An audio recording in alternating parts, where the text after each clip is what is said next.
have Alberto Manguel, who will be giving us the Roger Lancelyn Green lecture, Into the Looking Glass Wood. What I'll do is I'll hand you over immediately to Brian Sibley, who will talk a little bit about Roger Lancelyn Green and introduce Alberto as well. Brian? Thank you, Steve.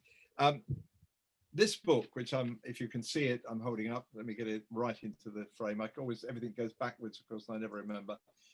The Book of Nonsense, edited by Roger Lancelyn Green in 1956, was the book which, for me, began my journey into discovering about Lewis Carroll and Edward Lear and much other nonsense, but primarily Lewis Carroll.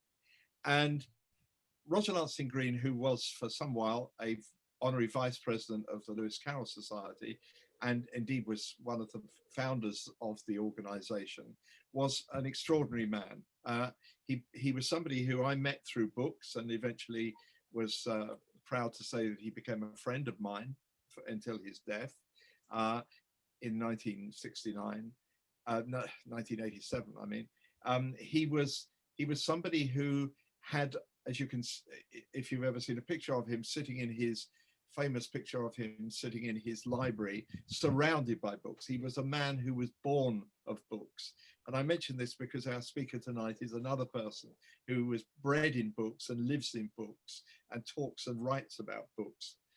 Roger Lancelyn Green was not only the first editor of the first editions of Lewis Carroll's diaries, but he also wrote biographies of Lewis Carroll, along with books about J.M. Barrie, Andrew Lang, Conan Doyle, and Sherlock Holmes. He was a great expert on Holmesism, and was the reteller, as many of you will know, of famous stories, Greek myths and legends, the tales of Robin Hood, and the stories of King Arthur and the Knights of the Round Table, which remain classics. I believe opened people's eyes to particular kinds of writing, and especially children's literature, and the wonder of children's literature and children's writers. He just happened, incidentally, to be a member of the Inklings and knew C.S. Lewis very well. He was C.S. Lewis's chosen biographer after Lewis's death, and also a friend of Tolkien's as well. So he was a man who was steeped in the world of books, which is why the Lewis Carroll Society decided to honor his name by having this occasional series of lectures, the Roger Lancelyn Green Memorial Lectures.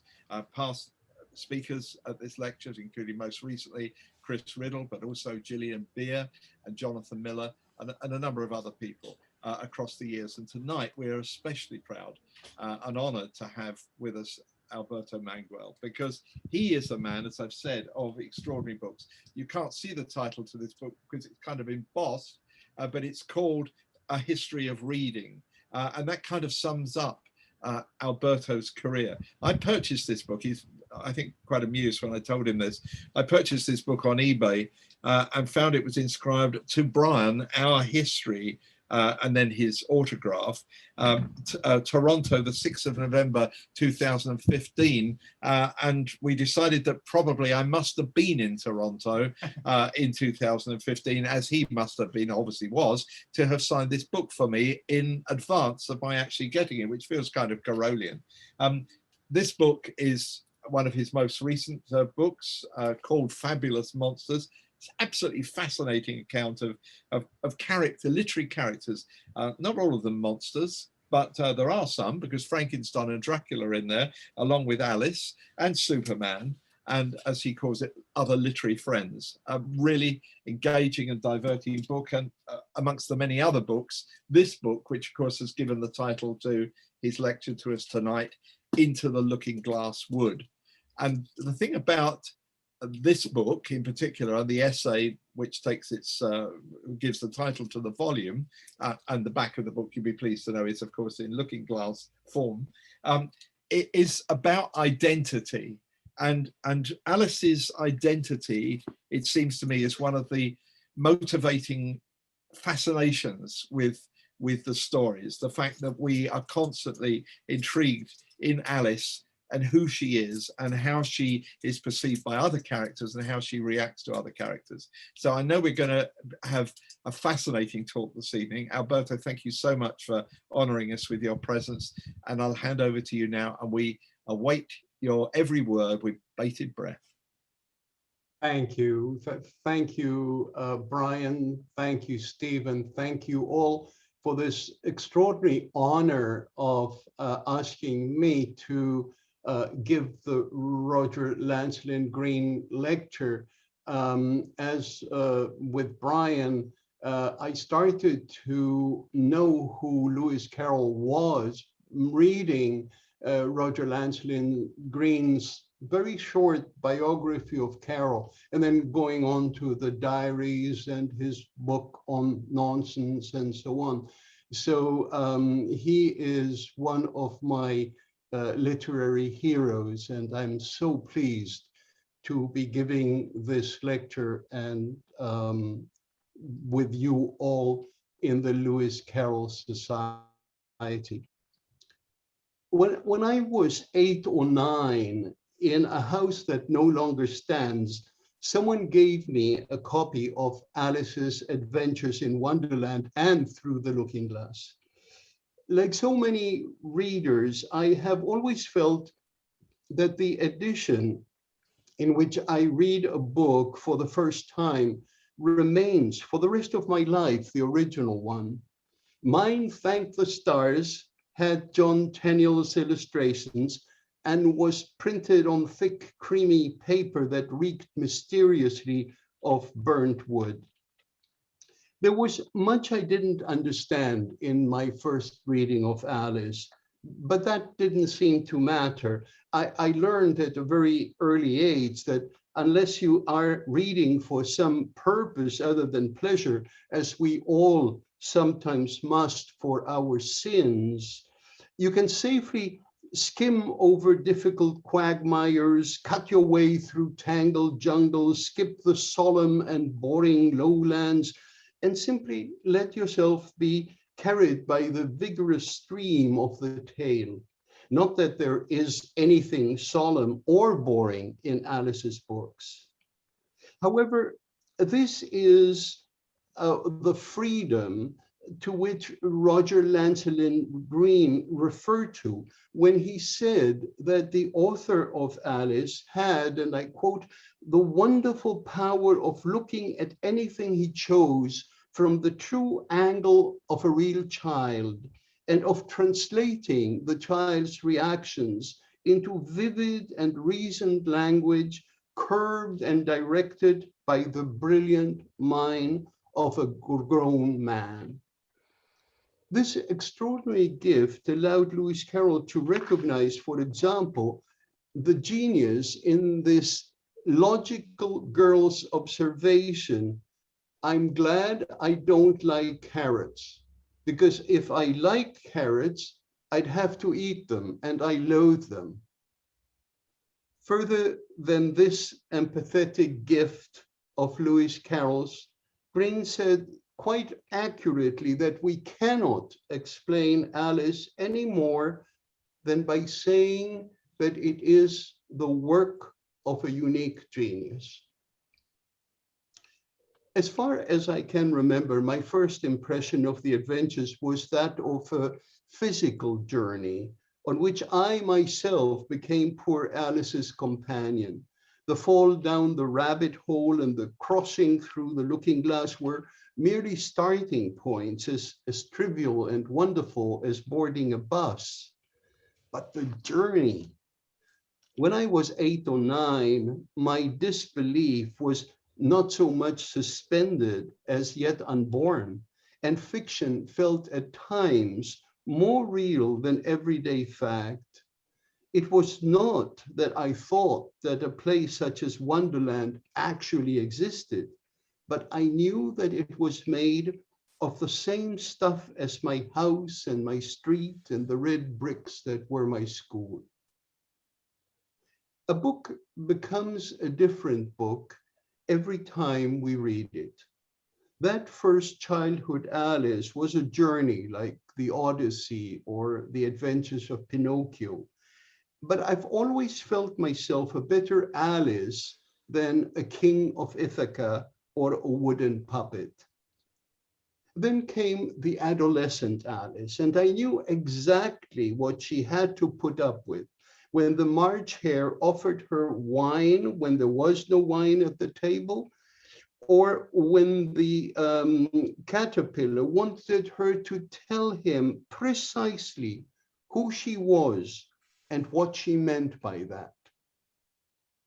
Tweedledee and Tweedledum's warning that Alice was nothing but the Red King's dream haunted my sleep, and my waking hours were tortured by exams in which Red Queen teachers asked me questions like, take a bone from a dog, what remains?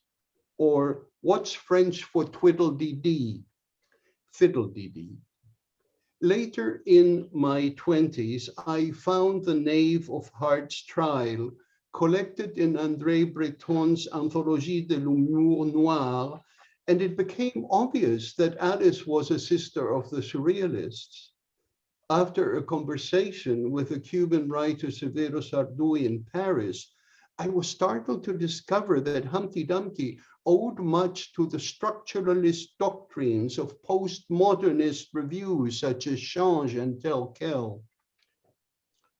And later still, when I made my home in Canada, how could I fail to recognize that the White Knight, but I was thinking of a plan to dye one's whiskers green and always use so large a fan that they could not be seen, had found a job as one of the numerous bureaucrats that scurry through the corridors of every public building in my country.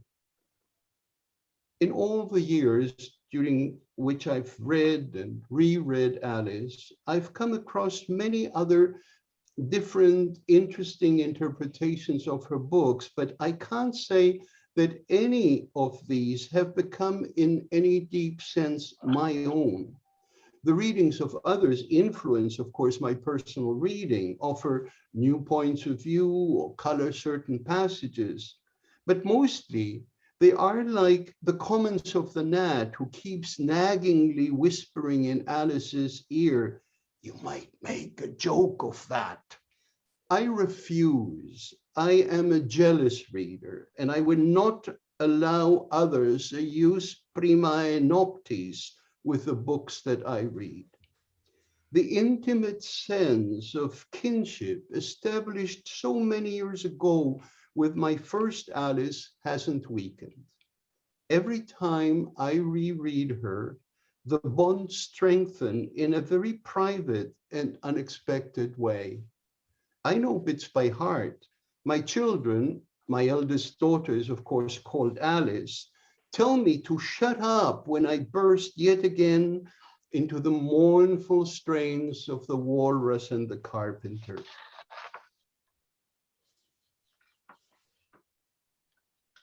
The next image, perhaps. And for almost every new experience, I find a premonitory nostalgic echo in their pages, telling me once again, this is what lies ahead for you, or you have been here before.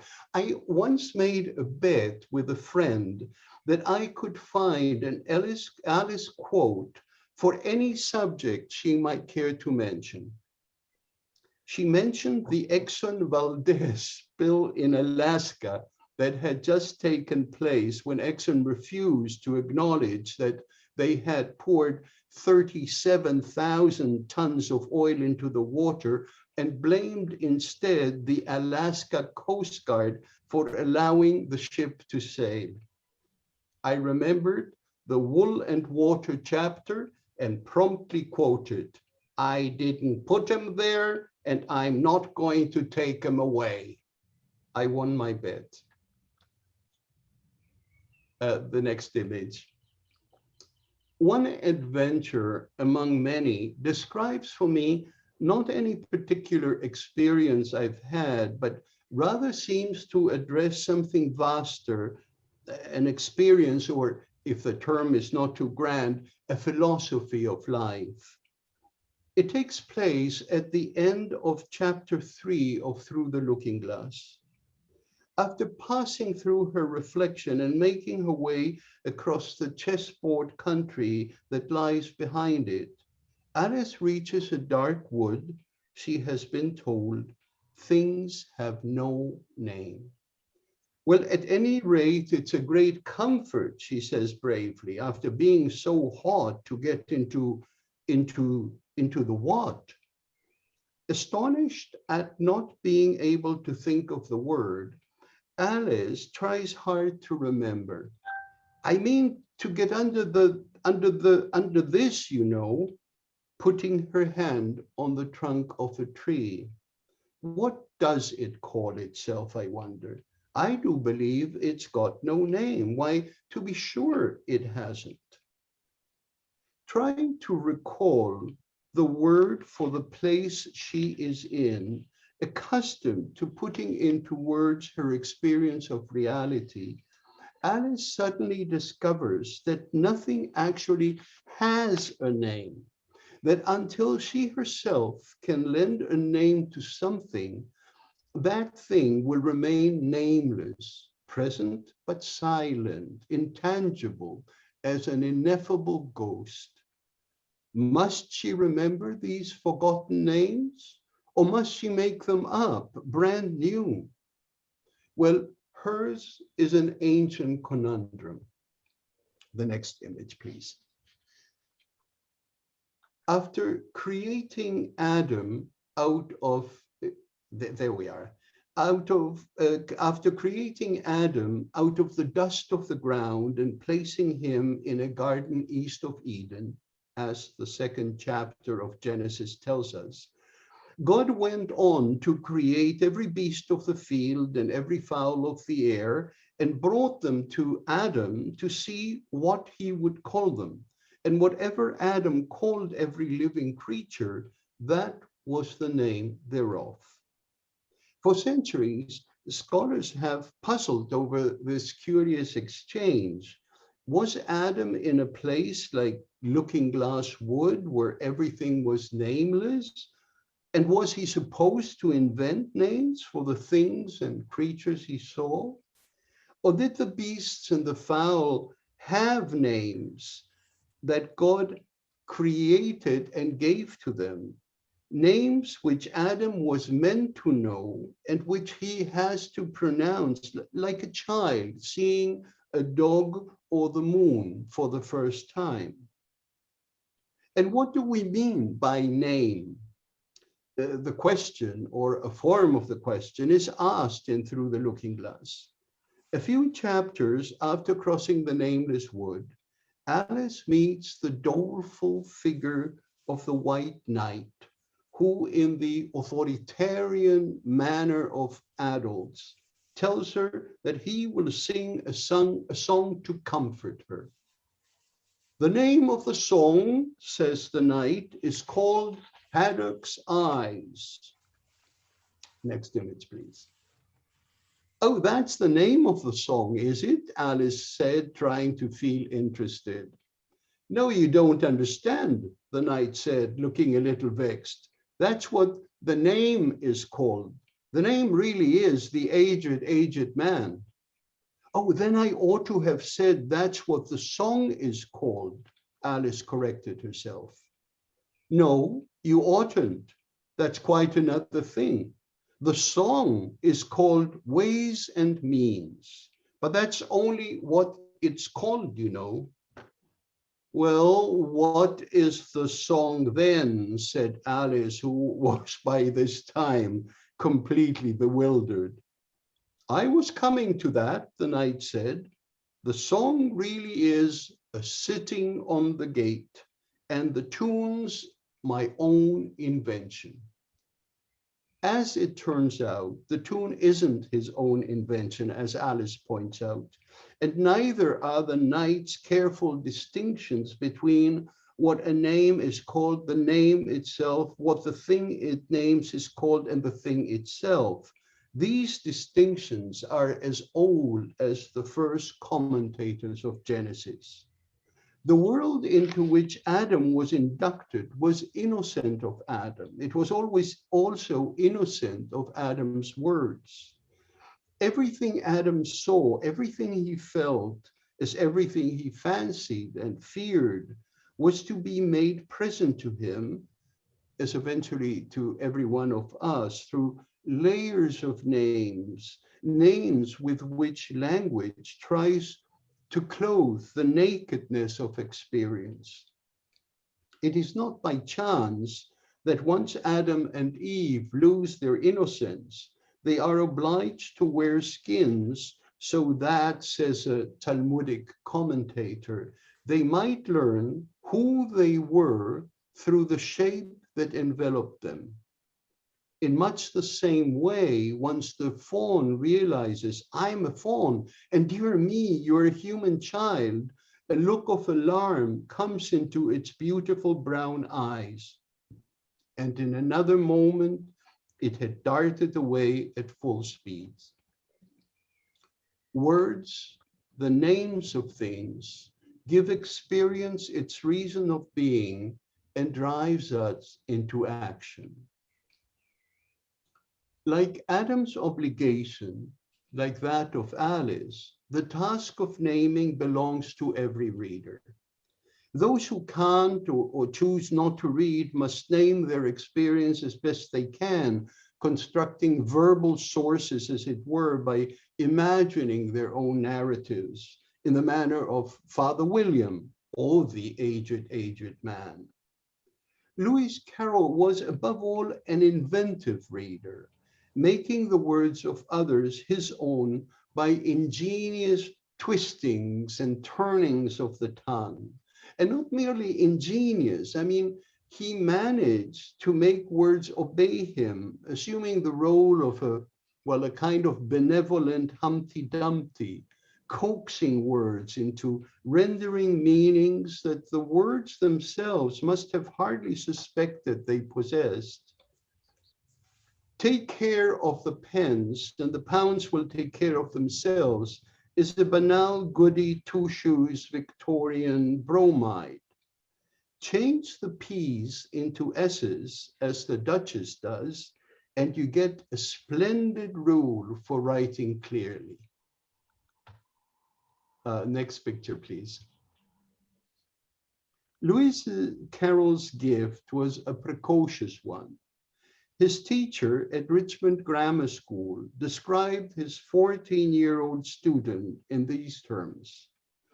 Whether in reading aloud or in metrical composition, he frequently sets at naught the notions of Virgil or Ovid as to syllabic quantity. He is, moreover, marvelously ingenious in replacing the ordinary inflections of nouns and verbs as detailed in our grammars by more exact analogies or convenient forms of his own devising. Perhaps Jabberwocky is the highest point of these forms of his own devising. The art of nonsense, which Lewis Carroll perfected, is imbued not only with ingenuity and craft, it is essentially the art of innocence. Logic and higher mathematics, subjects in which Lewis Carroll excelled, also share this curious feature. They are solid structures erected on air, on the stuff that dreams are made of. Meaning is the involuntary result of these constructions, only a byproduct, as it were, not the intention. To a correspondent who wrote to him inquiring about the meaning of the snark, Lewis Carroll wrote, I'm very much afraid it didn't mean anything but nonsense. Still, you know, words mean more than we mean to express when we use them. So a whole book ought to mean a great deal more than the writer meant. Lewis Carroll seems to have been the first to put forward the Gestalt theory of criticism. In a slim book on the painter G.F. Watts, Chesterton wrote the following. This quote is a little long, but bear with me. Every religion and every philosophy must, of course, be based on the assumption of the authority or the accuracy of something. But it may well be questioned whether it is not saner and more satisfactory to ground our faith on the infallibility of the Pope or the infallibility of the Book of Mormon than on this astounding modern dogma of the infallibility of human speech. Every time one man says to another, "Tell us plainly what you mean," he is assuming the infallibility of language. This is to say, he is assuming that there is a perfect scheme of verbal expression for all the internal moods and meanings of men. Whenever a man says to another, "Prove your case, defend your faith," he is assuming the infallibility of language. That is to say, he is assuming that a man has a word for every reality in earth or heaven or hell. He knows that there are in the soul tints more bewildering, more numberless, and more nameless than the colors of an autumn forest. He knows that there are abroad in the world and doing strange and terrible service in it, crimes that have never been condemned and virtues that have never been Christian. Yet he seriously believes that these things can every one of them, in all their tones and semitones, in all their blends and unions, be accurately represented by an arbitrary system of grunts and squeals. He believes that an ordinary civilized stockbroker can really produce out of his own inside noises which denote all the mysteries of memory and all the agonies of desire. Because Lewis Carroll knew intimately this truth about the fundamental poverty of words, he triumphantly enriched and strengthened them by means of logical nonsense. This is what Dante, inventing a term that was lacking to describe our ineffable need to go beyond whatever words seem to allow, called transhumanar, to go beyond what is humanly possible. In our book-centered societies, the craft of reading embraces the limits that sense imposes on this transhumanar through the ritual of gaining admittance into the ways of the tribe with its particular codes and demands. However, readers can become sufficiently creative to prove the wishful assumption that words do allow us to share the archives of common experience by reading in Alice our meaningless universe, or in Dante's Commedia our pilgrimage through life. This creative use of our libraries, however hopeless it might seem, needs to be worked out if we are to have anything resembling a human society. And it can only work when it works, if reading is not taken to be merely a receptive activity. Mallarmé proposed that every reader's duty was to purify the sense of the words of the tribe. To do this, readers must make books theirs by any means at their disposal, if necessary by turning flamingos into croquet mallets and by painting white roses red.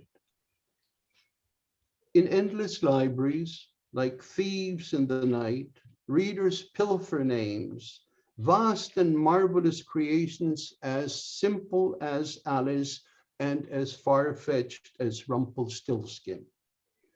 For example, Dante describes his encounter with three beasts in the dark forest in the middle of the road of life. For his readers, that half-run life becomes their own, and also a mirror of another forest, the place they once saw in childhood, a forest that fills their dreams with dark foreboding. Bunyan describes Christian running from his house with his fingers in his ears so as not to hear the pleas of his wife and children. And Homer describes Odysseus bound to the mast, trying in vain to shut out the siren's song. The reader of Bunyan and Homer applies these words through the deafness of our contemporary, the amiable Prufrock. Man's innate casuistry, complained Karl Marx, as quoted by Engels in The Origins of the Family, to change things by changing their names. And yet, in spite of Marx, as Lewis Carroll knew well, that is exactly what we do. As every child discovers, the world of experience, like Alice's wood, is nameless, and we wander through it in a state of bewilderment, our head full of mumblings of learning and intuition. The books we read assist us in naming a doe or a tree, a moment of joy or despair, the breathing of a loved one, or the kettle whistle of a bird. By shining a light on an object, a feeling, a recognition, and saying to us, this is here where our heart after too long a sacrifice is. And there is the cautionary sentinel of Eden, that what we heard was the voice that sang near the convent of the Sacred Heart. These illuminations sometimes help. The order in which the experiencing and the naming takes place doesn't matter much.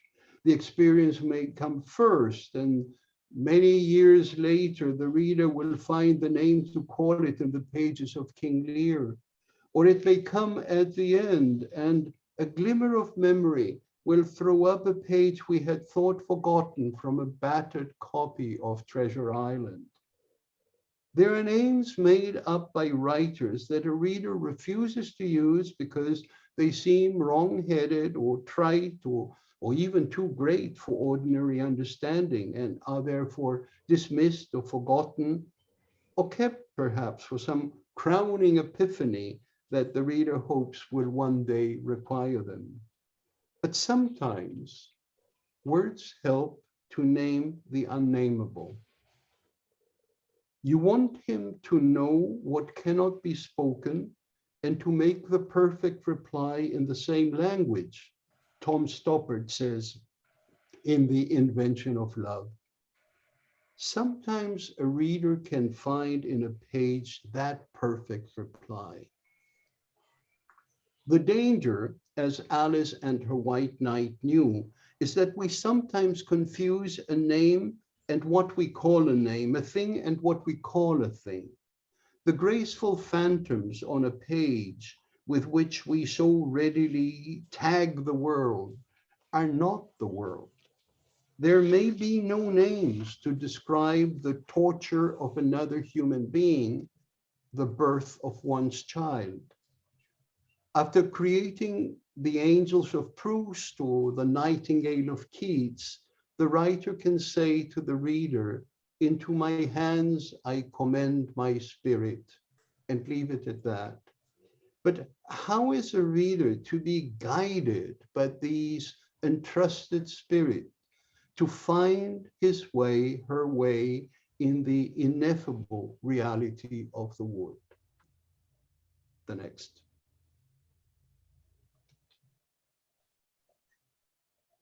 We'll wait for the Cheshire Cat. There it is. Systematic reading is of little help. Following an official book list, classics, literary history, censored or recommended reading, library canons, may by chance throw up a useful name, as long as we bear in mind the motives behind the lists. But the best guides, I believe, are the reader's whims, haphazardly choosing where you want to get to, even if, as Alice tells the Cheshire Cat, you don't much care where, so long as you get somewhere. Oh, you're sure to do that, the Cheshire Cat wisely informs her, if you only walk long enough. And reading nonsense, putting our readers' trust in pleasure and faith in chance, might sometimes lead us into a makeshift state of grace, allowing us to imagine 6 impossible things before breakfast. 6 impossible things before breakfast. In the summer of 1935, the poet Osip Mandelstam was granted by Stalin, supposedly as a favor, identity papers valid for 3 months, accompanied by a residence permit. According to his wife, Nadezhda Mandelstam, this little document made their lives much easier. It happened that a friend of the Mandelstams, the actor Vladimir Yakontov, chanced to come through their city.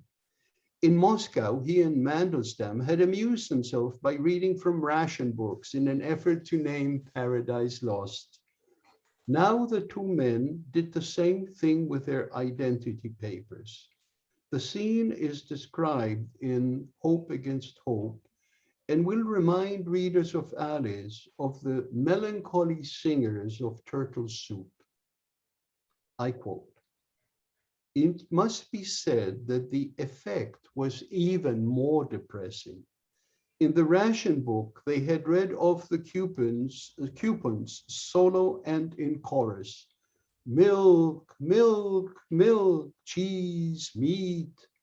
When Yakonov read from the identity papers, he managed to put ominous and menacing inflections in his voice.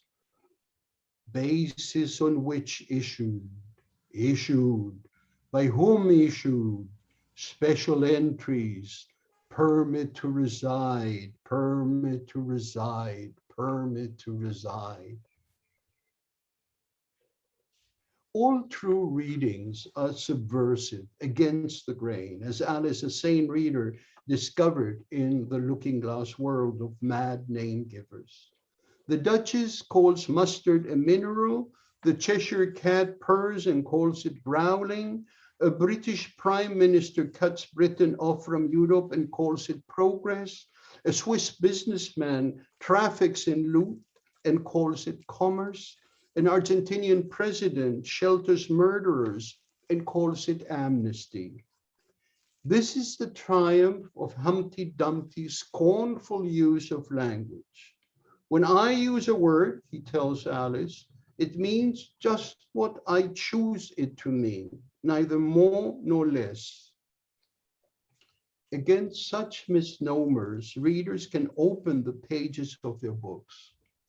In such cases of willful madness, reading helps us maintain coherence in the chaos, not to eliminate the chaos, not to enclose experience within conventional verbal structures, but to allow chaos to progress creatively on its own vertiginous path. Not to trust the glittering surface of words, but to borrow into the darkness, down the seemingly never-ending rabbit hole. The impoverished mythology of our time seems afraid to go beneath the surface. We distrust profundity. We make fun of dilatory reflection. Images of horror flick across our screens, big or small, but we don't want them slowed down by commentary. We want to watch Gloucester's eyes plucked out, but not have to sit through the rest of Lear. One night, some time ago, I was watching television in a hotel room, zapping from channel to channel. Perhaps by chance, every image that held the screen for a few seconds showed someone being killed or beaten, a face contorted in anguish, a car or a building exploding. Suddenly, I realized that one of the scenes I had flicked past did not belong to a sitcom, but to a newscast on war in Syria. And among the other images which cumulatively diluted the horror of violence, I had watched, unmoved, a real person being hit by a real bullet. George Steiner suggested that the Holocaust translated the horrors of our imagined hells into a reality of charred flesh and bone. It may be that this translation marked the beginning of our modern inability to imagine another person's pain. In the Middle Ages, for instance, the horrible torments of martyrs depicted in countless paintings were never viewed simply as images of horror. They were illumined by theology, however dogmatic, however charismatic, that bred and defined them. And their representation was meant to help the viewer reflect on the world's ongoing suffering. Not every viewer would necessarily see beyond the mere prurience of the scene, but the possibility for deeper reflection was always present. After all, an image or a text can only offer the choice of reading further, more profoundly, a choice that the reader or viewer can reject, since in themselves, text and image are nothing but dabs on paper, stains on wood, or on screen, or on canvas. The images I watched that night, I believe, were nothing but surface, like pornographic texts, like political slogans, like advertising pap. They offered nothing but what the senses could apprehend immediately, all at once, fleetingly, without space or time for reflection. The other image, please. Alice's Looking Glass Wood is not made of such images. It has depth. It requires thought.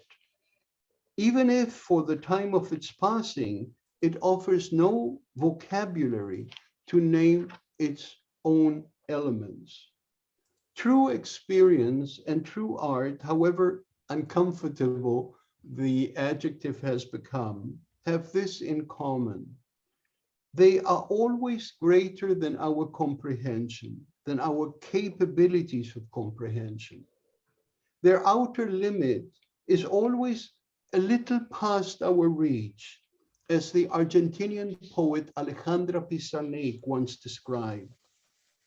And if the soul were to ask, is it still far? You must answer, on the other side of the river, not this one, the one just beyond. Well, to come even this far, I've had many and marvelous guides, some overwhelming, others more intimate, many vastly entertaining, a few illuminating more than I could hope for. Their writing keeps changing in the library of my memory, where circumstances of all sorts, age and impatience, different skies, different voices, new and old commentaries, keep shifting the volumes, crossing out passages, adding notes in the margins, switching jackets and inventing titles. The furtive activity of such anarchic librarians expands my limited library almost to infinity. I can now reread a book, even the Alice books that I know almost by heart, as if I had never read it before. I'll conclude with this. At Bush, his house in Concord, the 70-year-old Ralph Waldo Emerson began suffering from what was probably Alzheimer's disease. According to his biographer, Bush became a palace of forgetting. But reading, Emerson said, was still an unbroken pleasure. More and more, the study at Bush became his retreat. He clung to the comforting routine of solitude, reading in his study till noon and returning again in the afternoon until it was time for his walk. Gradually, he lost his recollection of his own writings and was delighted at rediscovering his own essays. Why, these things are really very good, he told his daughter. Something like Emerson's rediscovery happens now when I take down The Man Who Was Thursday or Dr. Jekyll and Mr. Hyde and meet them like Adam greeting his first giraffe. And is this all? Well, sometimes it seems enough. In the midst of uncertainty and many kinds of fear, threatened by loss, change, and the willing of pain within and without for which one can offer no comfort, readers know that at least there are here and there a few places as real as paper and as bracing as ink to grant us small epiphanies in our passage through the dark and nameless wood. Thank you very much.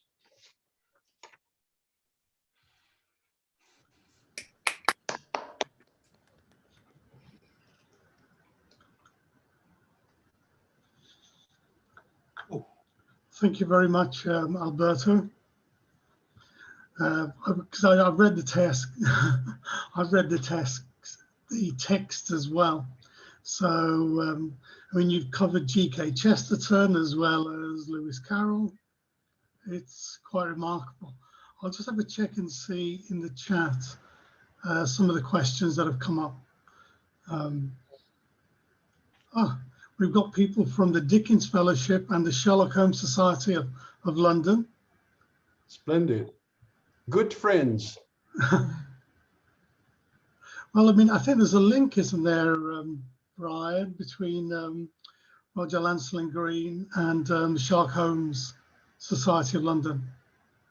Yes, I'm sure. Actually, should be asking one of them to answer, but I can't see who is here. But absolutely, Roger Lancelyn Green edited the. I think I'm correct. Please correct me if you're from the Sherlock Holmes Society.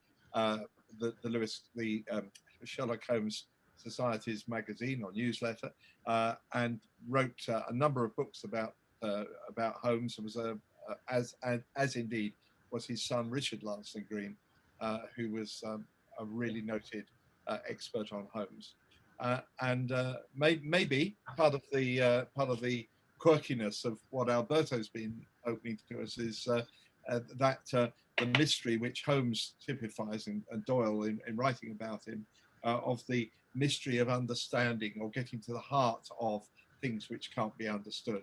You know, the dog that didn't bark in the night. Being perhaps a classic example. Yeah, I'm stunned, Alberto, by your talk, as I'm sure many are. I did have one question which may sound trivial because you've broadened the scope of what you began to talk about to something so wide by bringing in the Odyssey and Dante and so many other writers and concepts. Some of which are known to us, all of us, and very, very popular images, others of which we may not have been aware of. I hadn't heard Chesterton's words about G.F. Watts, but was absolutely intrigued and fascinated to hear that. But I was wondering what it is about the particular character of Alice for you, that we touched on this in an earlier event we did a month ago, where we were talking about nonsense. of the fact that Alice becomes, although she is so clearly a female character, she becomes so readily an archetype that we can all embrace, whatever our gender. She is somebody, if you like, who Lewis Carroll sends out into this world of this chaotic, strange, mismatched world of strange people and crazy things to experience things on our behalf. And we embrace her in a way that I think is almost unique. Maybe, I don't know whether it is. I'd like to know what you think, in the way of character, certainly within children's literature, that we just like, she becomes us and we become her. I think that you're absolutely right. If I compare Alice to other famous children's characters, Pinocchio, Heidi, the wonderful animals of The Wind in the Willows, they have their own attraction. Pinocchio has the attraction of the picaresque, of the guy who gets into also the sorts of scrapes and is promised a kind of redemption that when it happens, it is disappointing. Heidi is a goody-goody, and we perhaps enjoy the surroundings, and I have more sympathy for her grandfather than for Heidi. And the characters of The Wind in the Willows, they're all, well, they're not all endearing. I don't like Toad, but Mole is a character that I fell in love with as a child, and I'm still in love with. But none of these characters have the force, the strength of character of Alice.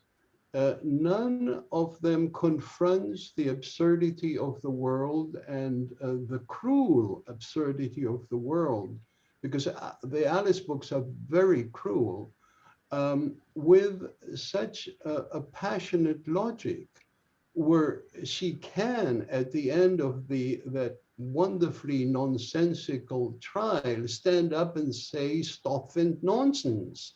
This is nonsense." And that is something that none of the other characters would do. And also, Alice is not a goody-goody. She has her own ideas, and but she has a sense of decency that helps her confront characters such as the Mad Hatter, or the White Rabbit, or the Duchess, or the Queen, of course. Alice is also a character that, for me, is especially attractive because she is in search of her identity. This was an aspect during my adolescence that was so intriguing. An adolescent doesn't know who he or she is. And the world is telling you one thing, and you want to be another, and there are all kinds of rules that you can't be who you want to be, who you know you are. And Alice has this wonderful solution when she's wondering who she is. She doesn't want to be Mabel. She doesn't want to live in that pokey house. And she says, well, I know what I'll do. I'll stay down here until they call me. And then I will say, who are you calling? And if I like who they're calling, I will answer. That's brilliant. That's brilliant. I wanted to do that as an adolescent. Tell me who you think I am. And if I like that person, I will say yes.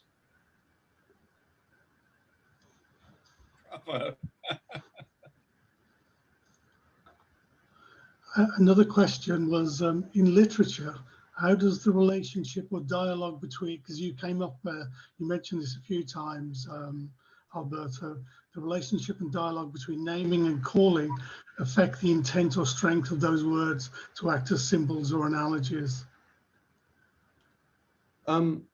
This is puzzling for anyone who uses language and reflects on language.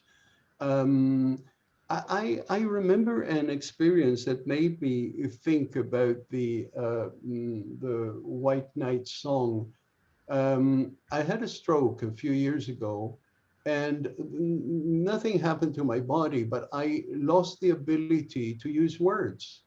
And so I had thoughts, but I couldn't grab the words. The words were floating around like goldfish in a pond, and I was going to find that word, and the word slipped away.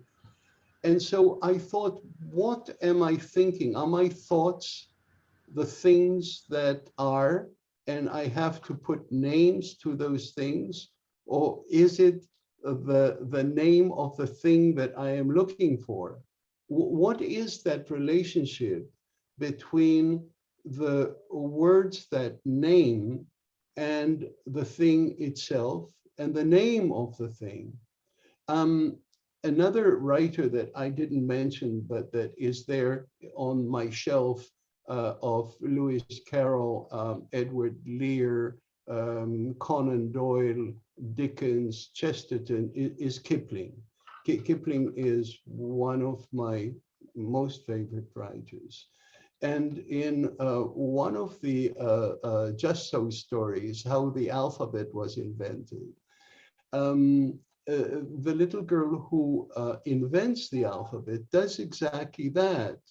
She goes to her experience of the world and finds echoes in sounds that then she will use to draw those words. So the A, like the mouth, the open mouth of a fish. I don't know if this answers your question, but this is the best I can do. No, I mean, I think that in your talk, it's the piece where you expressed it really well. That politicians, dictator, I mean, everybody's using language in almost an arbitrary fashion. So you have the words, then you have to think about, what does the word mean to me? What do they mean it to mean? It's quite with marketing and politics. It's very flexible nowadays. Absolutely. I see that there are some questions on the chat. Do you want me to answer them, or? I think I brought up the first couple were about Karen Gardiner, Lindsay Folker. So yeah, Lindsay's question it just touches on exactly what you were saying to Steve then, which is that Lindsay asks, if I use a word and you use a word and the meanings are different, then where does that leave reality? As Lewis Carroll said, is all our life then but a dream, she asks. Well, that's glory for you.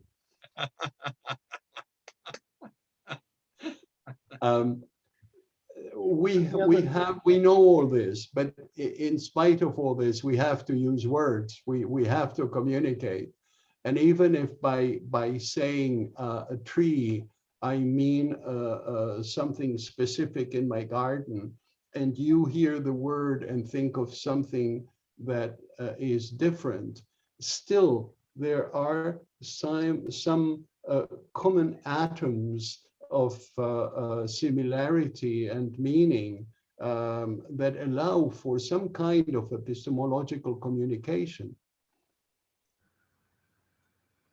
And there's a question from Karen Gardner about on the early part about the animals, where Adam or God was seen as being the ones who did the initial naming of the animals. So do you think that Carroll was influenced by the comparative philology that was rather fashionable in the 1850s and 1860s? The truth is that I don't know. Certainly a specialist in Carroll's biography could tell us, but it's very likely because it was very much in the air. And well, George Eliot uses this idea in Middlemarch and has Casaubon touch on this when he is investigating comparative mythology. So that is very probable, but I don't know specifically. And of course, Carroll would have been very much aware of the episode in Genesis. I must admit, I have to push back with you on The Wind in the Willows, because I think that Badger sort of stands up for stands up against the what Oh, is it? yes. Weasels, whatever they are. Yeah, the Badger is magnificent, but Mole I find so endearing because he wants to set out on this life adventure, and the scene when he comes back home and finds his things waiting for him as he knew they would, and he recognizes them, is a scene to which I have come back so many times during my travels, changing houses, changing countries, and suddenly to think, where is home? Where is that little room that demands nothing of you, and where you find your way around blind, you know where everything is. But Badger is a wise character, and perhaps I don't identify that much with Badger because I don't feel that wise. Can I ask you something about another writer that you haven't yet touched on, but you could easily do so? I sometimes wonder how a man who's clearly as still as young as you are can have read as many books, and not only read them but remembered them. And I'm 3 years past the allotted age in the Bible. Well, even so, but I had a long friendship for a number of years with P.L. Travers, the author of Mary Poppins, but somebody who had a profound interest in mysticism and all kinds of aspects. So you knew her? Of magic. I did, yes. She said to me once, Alberto, that the most important phrase that she had ever read in a book, and it's a famous phrase because many people will know it, is the phrase which appears on the one of the preliminary pages of E.M. Forster's Howard's End, which is the phrase "only connect." And Travers made put a huge importance in her life on making connections between things which many people would not necessarily think had any kind of connection. And in fact, to make those connections would be almost absurd, or even in some instances, possibly even blasphemous. And what struck me about what you've been talking about tonight, and it struck me in reading your books as well, is that you have this fascination, and that with many of us often who are so obsessed with a particular writer, be it Dickens or Doyle or Lewis Carroll, miss out on or can overlook or forget the importance of, which is just how so much connects within not just Absolutely. the universe and our world, but within the world of literature. Absolutely.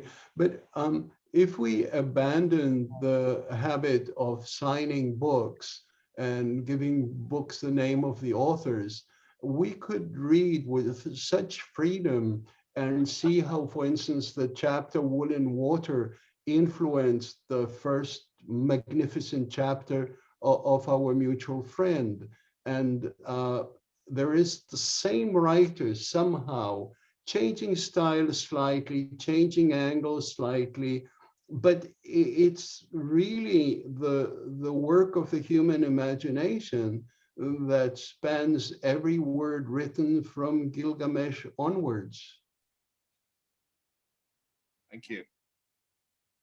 I think there's another question from your other half, Steve. Let's sneak that in. So a question from Mrs. Sullivan is, why do you think the Alice books have stood the test of time and are continuing to be popular with all ages, and we were talking about a little earlier on, and many countries, if not worldwide? That's a very interesting question, because I think it's only partly true. In the English-speaking world, Alice is essential. Even in this time where young readers told that they should forget all that literature written by old white dead men, Alice continues to survive. But because of the intricacy of the language, in translation, Alice becomes something different. And so while the character of Alice is recognizable, perhaps through Walt Disney or other adaptations, the Alice books are not easy or common reading in all the other languages. There is a good translation in German, and so Alice has become part of German children's literature. But the translations into Spanish are abominable. I don't know if they can be a successful Alice in what's the Spanish for fiddle-dee-dee? And the same with French, where the French have turned Alice into a surrealist game. So there are translations, but there are translations for which you have to have read Derrida to understand what it's about. The innocence of Alice in English, in spite of a child not understanding many of the puns and certainly many of the jokes and references, there is an innocence that allows the child to relate to Alice. And it doesn't matter if the child doesn't understand what they're saying when she has a head, so send her by the post, because without Martin Gardner's note, I wouldn't have known that head was the name for a stamp in Victorian England. So, but it doesn't matter because it sounds funny anyway. There's an interesting comment from someone actually in the chat, Alberto, and thank you, because that's a really interesting take on that. And I hadn't realized about translations, because I was in a position recently where I actually had time and reread Alice again. And the more you read it, the more you realize that the language to a child, you say about the innocence, but it's very adult language in many ways. And there's a comment in the chat that says that we read Alice in English here in our school in Mexico City. Absolutely, so much would be lost in translation into Spanish. Yeah, my spouse had taught English literature in China, and one of the students had read a lot, and their English was very good. And one of the first questions they asked him was, well, can you tell us, we have read Mark Twain and we understand the social criticism, etc. But can you tell us why it is considered funny?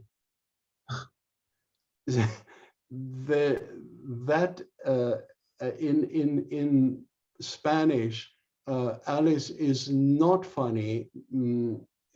Some scenes are silly, but to be funny, you would have to rewrite the whole thing using the possibilities of the Spanish language.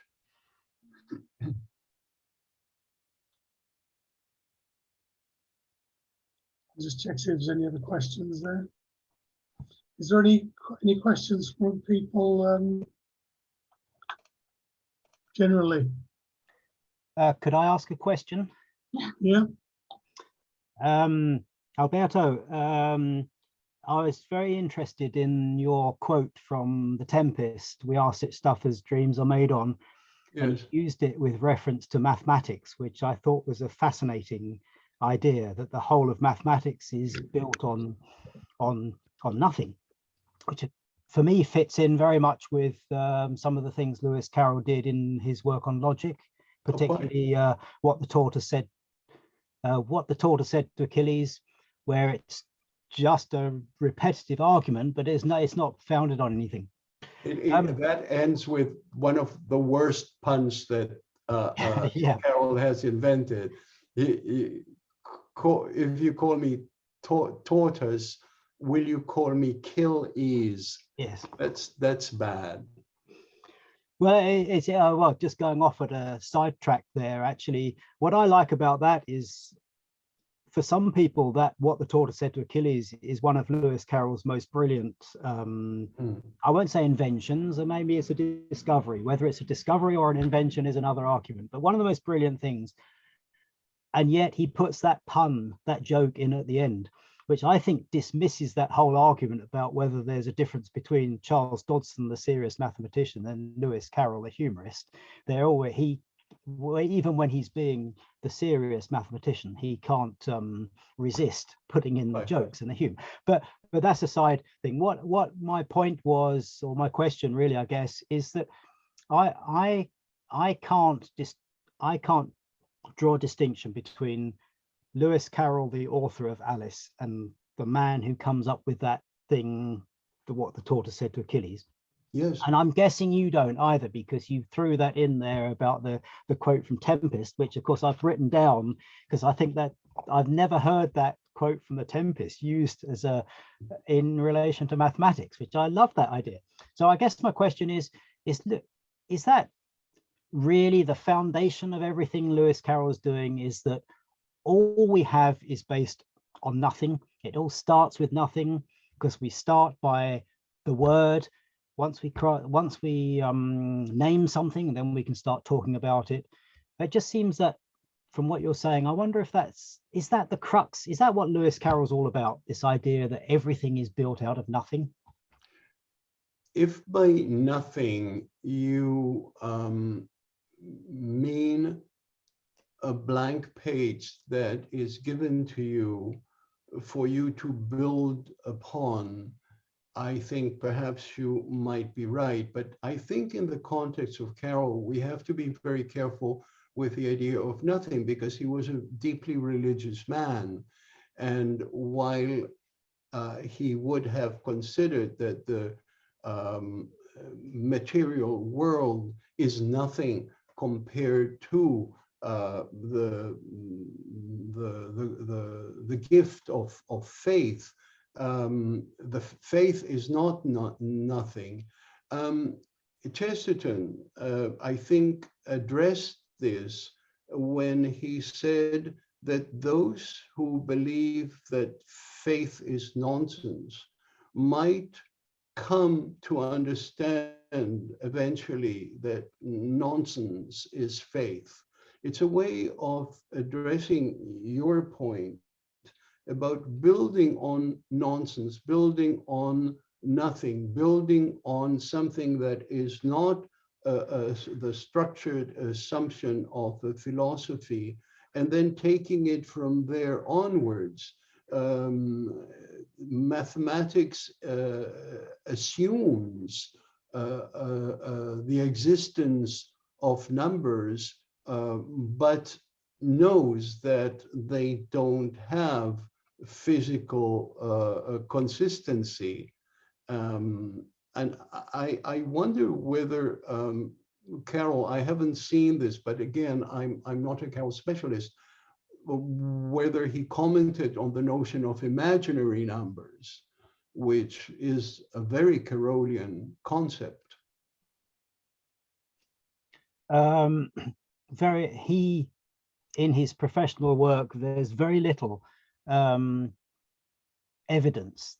No, it's quite clear that he was aware of imaginary numbers. Similarly, he was aware of non-Euclidean geometries and so on.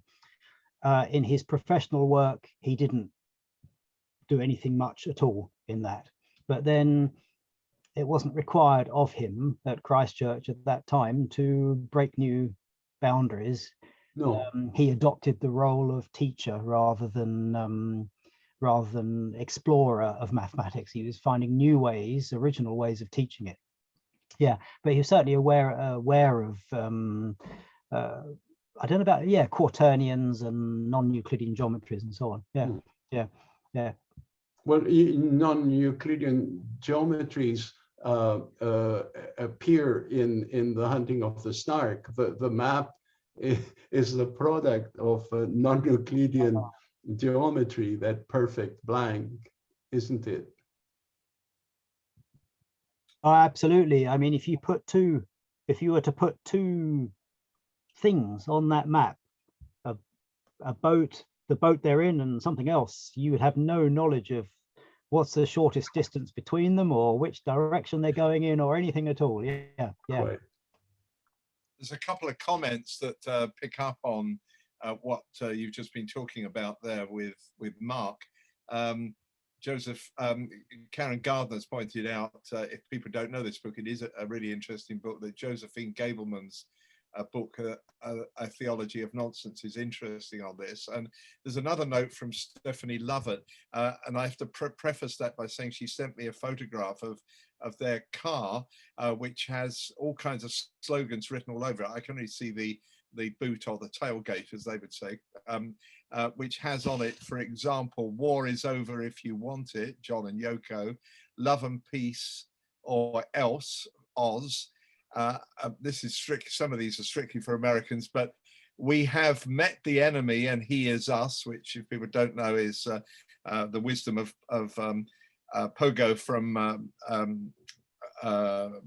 Walt Kelly, and "Only Connect" from Ian Forster. But the point is that Stephanie says, "I've just finished reading a book about current thinking in cosmology called Trespassing on Einstein's Lawn." I don't know whether you know it, Alberto.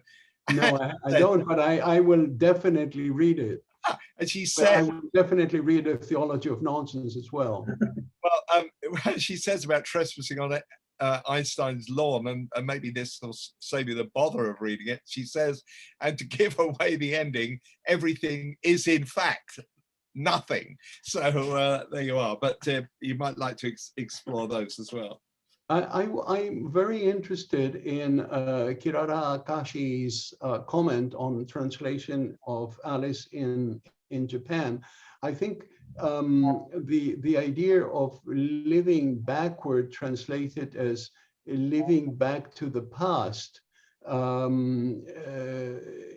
is a wonderful interpretation of something that's not evident when you say living backwards in English.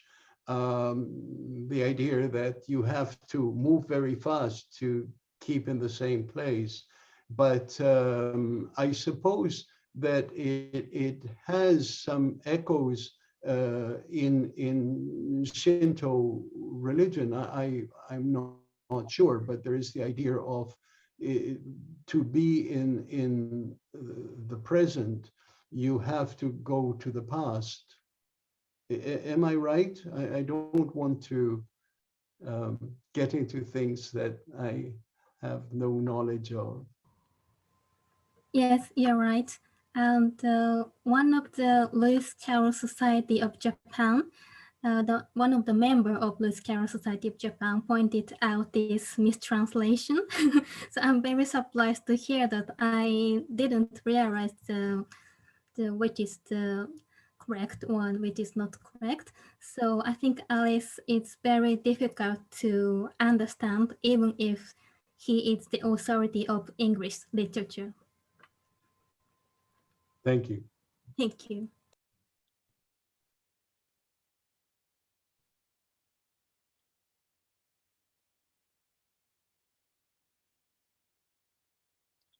Are there any other questions? I mean, more people think of other questions. One observation I suppose I have about with Carroll's mathematics and the physicists who are involved is I always think with people like Einstein, Richard Feynman, who's a particular favourite of mine, and Lewis Carroll, is this concept of playfulness as well. You know, that they play with the idea, you know, Einstein with his Gedanken experiments, Feynman with his Feynman diagrams, and Lewis Carroll, you know, going the other way and also trying to do mechanical inventions, were always playing in multiple dimensions. Mm-hmm.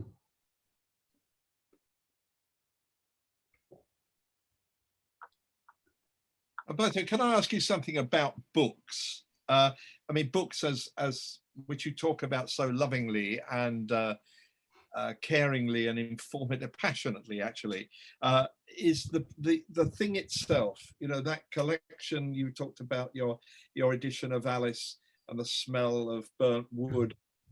My edition of Wind in the Willows is a very particular book. Oddly, when I read it, I didn't have E.H. Shepard's wonderful illustrations. But for me, I mean, later I discovered them and I love those pictures. But for me, the book is always that book that I read without pictures, but created my own pictures. But specifically, we now live in a world where so much of what we read or receive, not in that business of paper and card and leather and buckram or paper bound, you know, whatever it is. We live in a world which is even now, bizarrely, post Bradbury's Fahrenheit 451 world, because we live in a world where everything is preserved, not in paper, not, although it is, you know, it's there on the shelves of all the great libraries of the world, but it's also there in a less tangible but immediately accessible form. And I wondered how you view that kind of book, the book that exists out there in the ether that we can summon up on our screens, look at whenever we want, but is not the same experience as opening, turning, reading, turning back, absorbing, checking, skipping forward, reviewing, that comes with paper and ink and print. When I directed the National Library of Argentina, obviously I had to get involved with the electronic technology because we needed to digitize our collections, because we wanted to the collections to be accessible to everyone, not only to the people who could come physically to the library. But that is in my role of director of the library. I don't read on screen. I have a computer as I would have a typewriter, and I'm very glad for Zoom and Skype so that I can be with you and speak to my granddaughters and so on. But beyond that, I don't have a portable phone. I don't even know what those gadgets are. My son talks about WhatsApp and this and that and so on. And it's great for everyone else, but I don't need it. I think that we have forgotten our right to choose. The assumption is that now everything is on screen, and there were discussions recently in the New York Times. Young readers say we should do away with email. It's too long, too complicated. We should just use Twitter or WhatsApp or this sort of thing. Well, that's fine, but all my books are on paper. I'm surrounded by them. I have donated my library of 40,000 books to the city of Lisbon, but it's only a few blocks away, so it's another room of the house. And for me, well, so many aspects of the reading on paper don't exist on screen. I've tried them, and even when I look for stuff on Wikipedia and so on, there are qualities of intuition, of context, of what Warburg called the law of the good neighbor, where the information that you seek in a book, you will find in the book next to it. Those are things that don't exist online. They seem, Wikipedia or internet, seem to take on the role of fortune and her wheel and tell me what is allotted to me, what should I like, find out based on what I was looking for, what would interest me next. Well, I I feel, but this is only my idea, and I don't want to criticize anyone for this, but I feel that I might as well just lie down and die if I don't have the choice, if I don't have the opportunity to make discoveries, make mistakes, and find all sorts of unexpected things. So for me, reading still is reading on the page. It still is being surrounded by books. And when I die, I want to die like Bergot in Proust's La Recherche, where he lies down and yeah, the silhouettes of his books in the twilight are like the wings of angels that are attending his wake. That's what I would like for me to happen to me when I die. Do you own a Kindle? No. When those things came out, a paper sent me one to see what I thought of it, and I couldn't use it. So, and what for me is so striking that these are imitations of books. That is to say, they don't want to be something completely different, but the Kindle they sent me was bound in leather, and you would swipe as you swipe a page. Well, that's already been done. It's already there. I have a leather-bound book and I can turn the pages. Why not invent something new? One thing that has surprised me since I began to be aware of the appearance of the electronic technology this 30 years ago was that it has never invented anything truly new. Either it was copying videos or was copying books or was copying the phone or was copying, but how is it possible that this technology that is like Wagner's Gesamtkunstwerk, that has sounds, image, text, can do everything, has not come up with something that's new? And also when they proposed that you use the Kindle to read, people love it. Many of my friends use it, but a pocketbook is less cumbersome. And sure, if you take a jet plane, and it's much more powerful than a car, but if you use it to go through the streets and turn corners, it will be far less effective. You're just doing it because the technology is there. Anyway, I'm talking like an old fogey, and I know that young people think different. Well, old people think differently. I'm the only person I know who doesn't have a portable phone. I see Kindle as something which enables me to carry in one place, if I'm traveling overseas, for example, the complete works of Dickens, the complete works of Lewis Carroll, the both testaments of the Bible, any number of books, the whole of Kipling, all of those things are there, not for their instantaneousness necessarily, but for the fact that unless one was to travel, maybe like a strange character created by William Heath Robinson in one of his books, who kind of wanders around with this mammoth pile of books on his back in a great sack or whatever, that it does enable me to have a library that's transportable. But absolutely, there's no question whatever that the smell, the size, the texture of a book. Yes, one of my favorites, A Christmas Carol. I've got so many different editions of this book.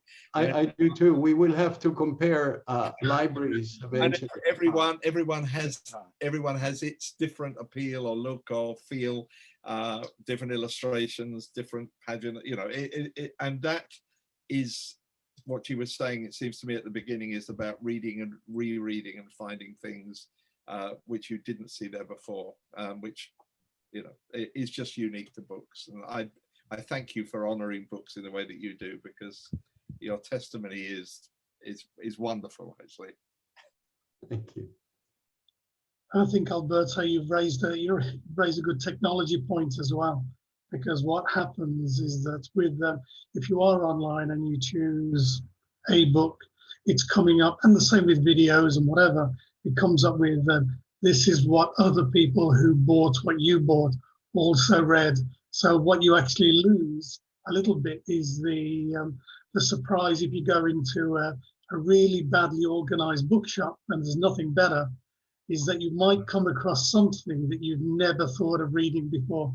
And if Right. I kind of use a music thing, if I buy an album, if you're buying heavy metal albums, how can they predict that you might also like Johnny Cash? You know, they've just got no way, you know, they've got no idea of how the brain works. They assume they're kind of herding everyone through the same gate. Yes. And once you've bought it, they then offer you the same thing over and over again for a whole of eternity. So it's not that smart, is it, that technology? No. But it's essential.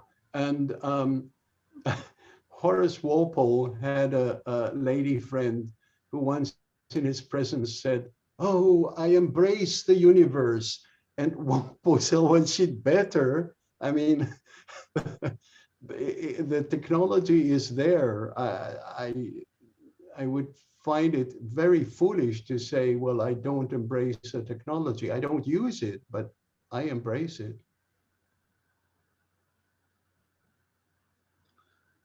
And it's very, very useful. I mean, I love seeing you all and meeting you all, and it would not have been possible. And during the plague of London, people couldn't meet their friends. Yeah, just think if Zoom had been available in 1666, you know, Samuel Pepys could have been organising his Zoom meetings, and we wouldn't have had a diary. By the way, so is this the same edition that Brian showed us? Oh, That's wonderful. That's wonderful. I've got this edition from the Charles Dickens Museum this year, so Wonderful. They are a replica of the first edition. yes. But with the added introduction by G K Chesterton, which was published a little bit later. So you've got the book as it originally looked, but you've also got Chesterton's. Chesterton's introductions to all of Dickens's books are fantastic. I think it's, for me, I'm not a Dickens specialist, the most marvelous commentaries on the work of Dickens. Agreed. I think Chesterton also wrote a book of biographies as well, which I'm sure I've got lurking somewhere, and I can't put my hand to it. Well, I don't have a copy of Christmas Carol to hand, but I do have this book. And strangely enough, this is one of the rare copies that isn't signed to Brian. Well, next time when we meet presentially, I will sign it for you. Thank you. I do hope that we can have a big Lewis Carroll event in Lisbon sometime. That would be wonderful. The center that I'm directing is open to that. So if you would like to come, all of you, and we'll have a big Lewis Carroll event at the center. It will be inaugurated at the end of next year. They're working on the building, and it's a lovely building, and it has an Alice in Wonderland garden, or at least a garden that Alice would have liked. Can I beg my fellow Carolians to not forget that you said that and offered that invitation or discussion? I had the pleasure of coming to Lisbon. Well, I've been to Lisbon a couple of times, but I had the pleasure of coming over a few years ago when there was an exhibition called Tea with Alice at the Gulbenkian. Yes. And we were lucky enough in the UK to have the Gulbenkian fund that exhibition to come to Oxford, and it was a beautiful, beautiful exhibition. Gulbenkian is a lovely, for me, it's a lovely building. Architecture's superb, the collections are good. And when we came over, I gave a very short talk on Lewis Carroll, and we were there for 3 or 4 days at that time. I found many references to Lewis Carroll or to Alice around Lisbon. That wonderful mural at the underground station. Oh, yes. The one that, I don't know what it's called, but that with the white rabbits all running along. And I found graffiti or street art of Alice. Fantastic to see that. So clearly there is a great love of Alice. So yeah, it'd be wonderful if we could organize some event where we come over as a delegation from the UK.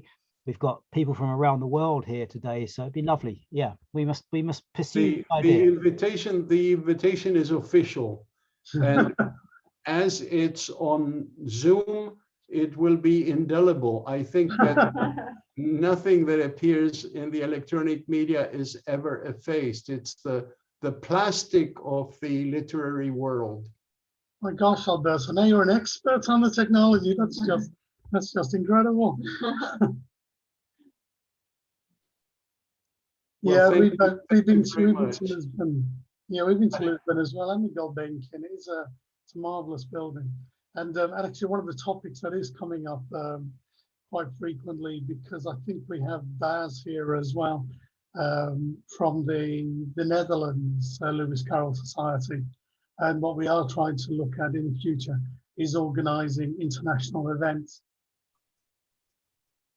So I think that, you know, your timing is very fortuitous, because between ourselves, you know, between Baz, ourselves, even the US, you know, we should be looking now. I mean, now that we've had a year, or actually 2 years of using this technology, I think there's more connections than, you know, talking about only connect. You know, we've ended up understanding a lot more and trying to coordinate events a little bit more now. Splendid. Thank you very much. It was a wonderful evening for me. I hope we can meet again very soon. Okay, well, if there aren't any more questions, I mean, I want to thank you, Alberto, for the talk. I mean, but also agreeing to talk and all your support through this as well. I'll be honest, I was a bit scared at the start, because the document you sent me didn't read anything like that for the first 2 pages. So I was thinking, what do I do? What do I tell him? You sent me the wrong document. Okay. So my wife wondered why I was panicking so much, but eventually I recognized some of the words again. So that was good.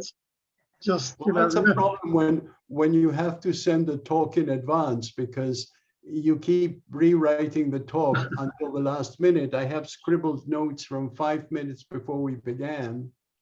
Well, you've got no idea of the sheer terror, because I thought, well, these slides have got nothing to do with the talk. So I was in quite a panic at the start. But yeah, I mean, and also for the previous, you know, your contribution to our evening of nonsense as well was, you know, was very well received, and you know, we enjoyed it. You know, we enjoyed it a lot.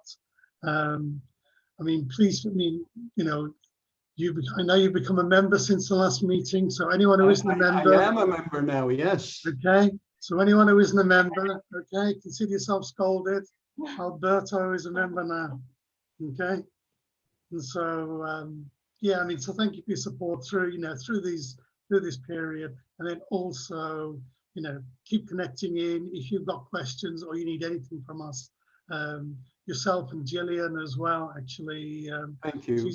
She's been a great support all the way through. Oh, she's wonderful. Yes. So if anyone wants to carry on the conversation, you have my email. So I do answer emails. I used to write letters by hand, but that stopped 5 years ago. I miss that. And my post lady misses that. But anyway, thank you very much. Have a wonderful evening. Okay. Bye. Thank you, Alberto. Okay. Thank you, Brian, as well. Thank you, Stephen. Thank you, Brian. Thank you all.